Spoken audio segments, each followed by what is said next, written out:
tudo bem com vocês? Eu espero que sim. Estou aqui mais uma vez para deixar uma mensagem para o seu coração e eu espero muito também que você seja abençoado por ela, tá bom? Então hoje nós vamos receber alguns conselhozinhos que vão nos ajudar a ser uma pessoa mais sábia em alguns pontos específicos da nossa vida. Mas antes de eu falar esses pontos para vocês, eu quero definir aqui o que é a sabedoria, tá bom? Em Tiago 3, no versículo 13, diz o seguinte: se vocês forem sábios, vivam uma vida de constante bondade, para que dela manem somente boas ações. E se vocês as praticarem com humildade, então serão verdadeiramente sábios. Reparem que nesse texto ele fala sobre uma verdadeira sabedoria. Então, se ele especifica essa verdadeira sabedoria, é porque existe também uma sabedoria falsa. E a gente precisa saber identificar qual que é a verdadeira e qual que é a falsa, tá bom? Então, pessoal, a verdadeira sabedoria, ela é baseada no temor a Deus e as ações dessa pessoa são filtradas pela palavra de Deus. Fora isso, eu tenho uma sabedoria falsa, uma sabedoria que é terrena e demoníaca, por isso que a gente tem que tomar cuidado. Então, uma pessoa que é sábia, ela sabe agir e falar da forma correta, no tempo correto, sem prejudicar a si mesmo e sem prejudicar os outros. E quem quer ser uma pessoa sábia também precisa pedir a Deus, porque lembra que Tiago disse também que quem tem falta de sabedoria, peça a Deus que Ele vai dar. Então, se você quer ser uma pessoa sábia, você também precisa começar pedindo essa sabedoria de Deus. Então, feito isso, eu quero dar o primeiro tópico aqui que a gente vai discutir, que é sobre escolhas. É saber fazer as escolhas corretas, escolhas sábias. E para isso, a gente vai abrir a Bíblia lá em Deuteronômio, no capítulo 30 e no versículo 19, tá bom? Olha só o que diz aqui. Tomo hoje os céus e a terra por testemunhas contra vocês, de que lhes dei a oportunidade de escolherem a vida ou a morte, a bênção ou a maldição. Escolham a vida para que vocês e os seus filhos possam viver. Então, nesse discurso de Moisés, ele fala que deu a oportunidade para o povo escolher. E assim somos nós no nosso dia a dia. Deus nos deu a oportunidade de escolher. Na palavra dele, ele apresenta os caminhos que vão ser bons para nós e os caminhos que vão ser ruins. Cabe a nós escolher aquele caminho que a gente quer seguir. Mas lembre-se, primeiro você escolhe e depois você colhe. Ivan Maia disse isso e nos faz lembrar também da lei da semeadura e da colheita. Então, se você quer ter um futuro bom, se você quer ter um futuro próspero, um futuro bem-sucedido, você precisa fazer boas escolhas hoje. Mas como fazer boas escolhas? Eu vou dar 4 dicas para vocês poderem seguir, para ver se ajuda vocês também a fazerem boas escolhas. A primeira é, não seja precipitado. Quando a gente age por impulso, tem quase 100% de chance da nossa escolha ser uma escolha ruim. E eu quero lançar um desafio para vocês, para exemplificar isso que eu acabei de falar. Vai aparecer aí na sua tela um labirinto e vocês vão ter exatamente 30 segundos para acharem o caminho correto, tá bom? Não é preciso pausar o vídeo, que ele vai ficar aí 30 segundos para vocês. E em seguida eu volto para terminar o nosso assunto, tá bom? Então, ó, prepare-se, atenção e valendo!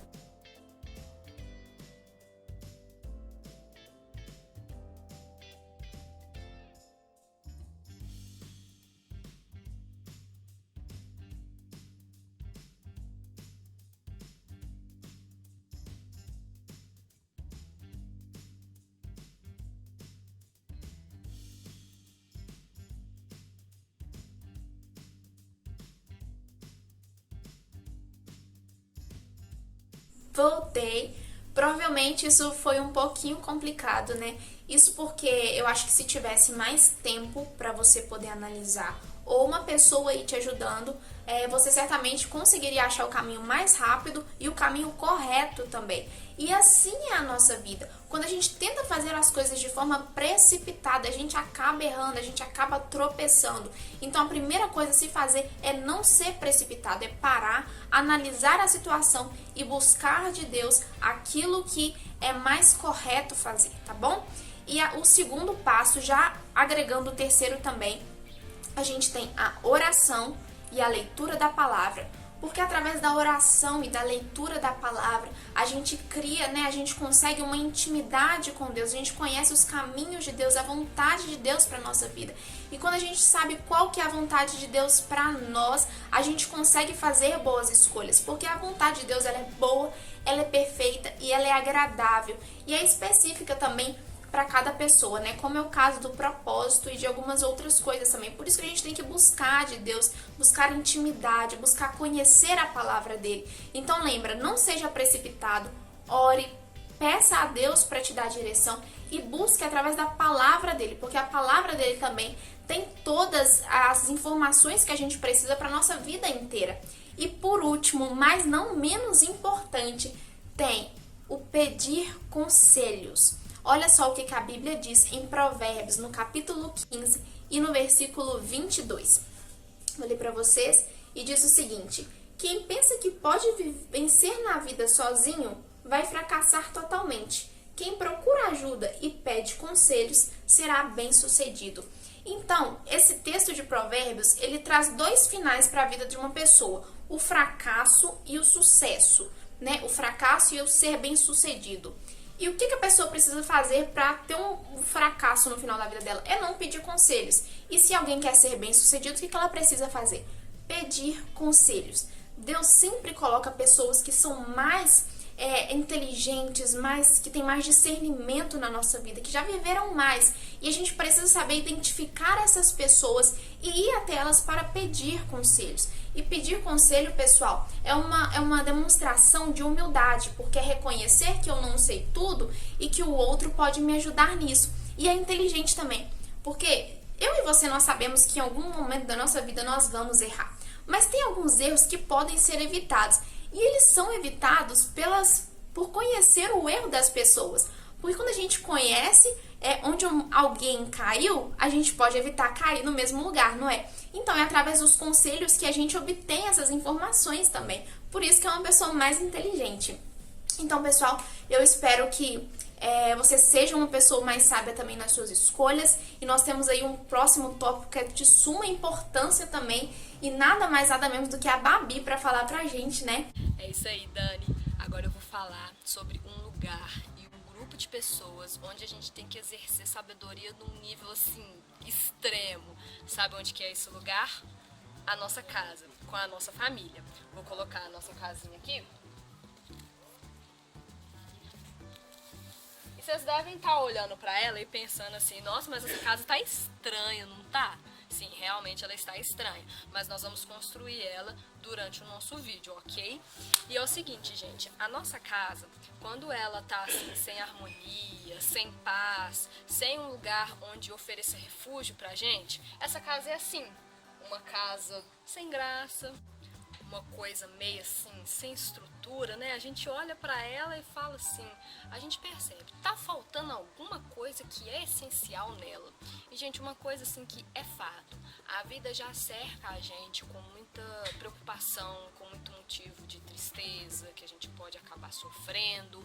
E depois a gente viver assim um longo dia onde essas coisas nos cercam, tudo que a gente mais quer é chegar em casa e ter o descanso, e ter ali um momento de paz e tranquilidade. Só que, infelizmente, existem casos e existem casas que o que acontece é ao contrário. Tem tanto caos estabelecido dentro da casa que o que a pessoa quer é sair, e ela acha o refúgio é fora de casa e não dentro, sabe? E isso é muito ruim. A pessoa vive momentos tão atordoados dentro de casa que o que ela mais quer é falar, nossa, vou sumir daqui de dentro. Isso infelizmente acontece. E por que geralmente costuma meio que ter esse caos dentro de casa, em meio a uma família? Seguinte, por causa de erros que cada familiar, que cada pessoa dentro de uma casa tem. Coisa que todo ser humano está sujeito, né, a ter. A gente está sujeito a errar a todo momento. Só que é o seguinte, quando a gente está dentro de casa, primeiro que é o lugar que a gente passa o maior tempo da nossa vida. Segundo, é o lugar onde está ali a nossa família, e a nossa família é as pessoas em que a gente convive maior tempo da nossa vida com ela.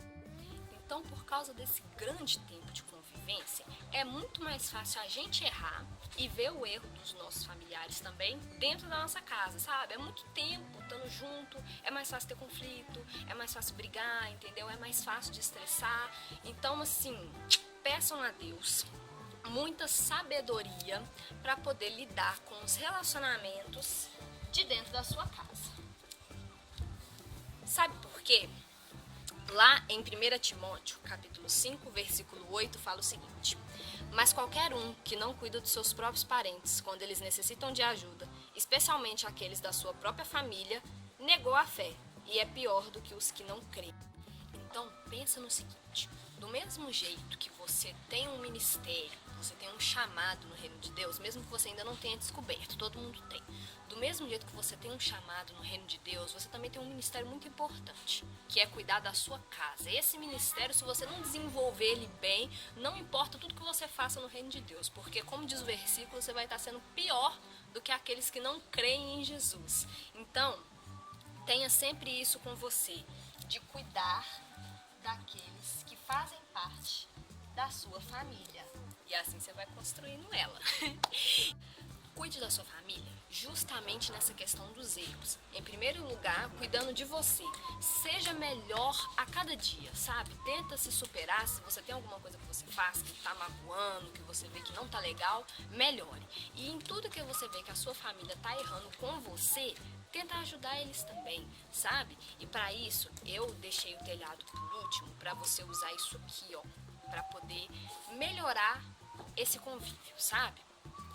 Se você pedir a Deus estratégias para poder melhorar a situação, pode ter certeza que Ele vai te dar, sabe? Cada casa é diferente, cada família é diferente. Então busca de Deus estratégias, usa a sabedoria, sabe? Busca conhecimento em Deus e busca dele os meios que você vai utilizar para poder ser melhor na sua casa e também para fazer as pessoas da sua casa serem melhores também, ok? A Dani vai falar o último tópico da gente de sabedoria sobre hoje e não se esqueça, cuide da sua família e seja sábio na sua casa. É isso aí, Babi, e vamos para o nosso próximo tópico, que fala sobre amizade, a importância de escolher bons amigos. Então, tipo assim, você querendo ou não, você gostando ou não, o ser humano foi criado como um ser sociável. A gente precisa se relacionar, está na nossa identidade, nas nossas raízes, tá bom? E por que eu falo isso? Porque tem gente que não gosta de se relacionar, que prefere ficar num canto mais isolado. Mas Provérbios 18:1 nos diz que quem procura se isolar busca interesses egoístas e que rejeita os bons conselhos. Ou seja, essa pessoa não influencia os outros a fazer o bem e também não é influenciado com coisas boas. Então a gente precisa se relacionar. Então se relacione com todo mundo, né? Ame todo mundo, faça o bem para todos. Mas lembre-se, na hora de falar sobre amizade, lembra de uma palavra que é seleção. Você precisa selecionar bem os seus amigos. Porque nossos amigos meio que moldam o nosso caráter. Olha só o que diz em Provérbios, no capítulo 13 e no versículo 20. Aquele que procura a companhia dos sábios se tornará sábio também, mas se você está na companhia de pessoas tolas, acabará mal. Então, os nossos amigos, eles têm uma influência muito grande sobre a nossa vida. Eu tenho algo aqui para poder exemplificar esse versículo, que é esses bonequinhos aqui. Provavelmente você já viu eles em algum lugar. E olha só, eu tenho um, mas quando eu abro, vamos abrir nossos bonequinhos aqui, vai ficar mais fácil. Quando eu abro, eu tenho vários bonequinhos iguais ao primeiro, eles estão um pouquinho tortinhos, tá, pessoal? Mas eles são iguais, são todos um iguais ao outro e todos eles estão de mão dada. Isso exemplifica a amizade. A amizade é dessa mesma forma, estão todos juntos, né? Porque quem é amigo anda junto do outro.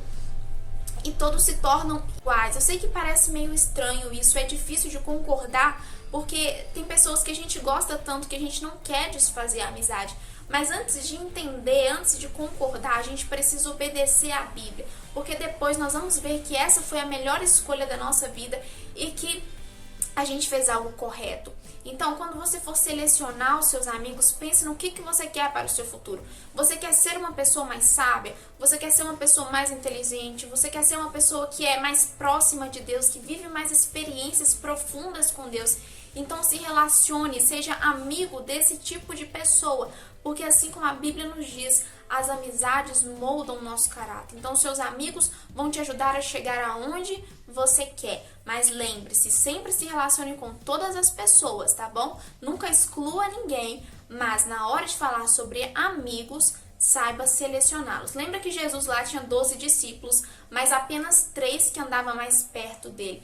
Isso porque Jesus sabia desse princípio sobre amizade, né? Jesus sabia onde é que ele queria chegar e por isso ele selecionava quem poderia andar perto dele, quem que ele poderia revelar os segredos dele, quem que ele poderia lhe conversar e se relacionar. Então seja como Jesus. Se relacione com todo mundo, mas escolha bem as suas amizades, pessoal.